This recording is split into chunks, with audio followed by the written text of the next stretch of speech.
You see an ant walking on a leaf. But wait, it's actually a spider.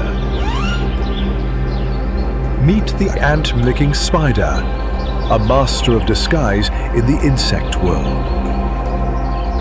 It copies ants perfectly, the way they walk, the way they move their antennae, even though it has none. This disguise helps it avoid predators and sneak close to prey without suspicion.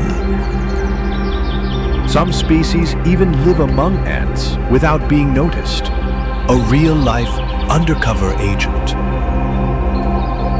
This spider isn't pretending out of fear. It's surviving with strategy.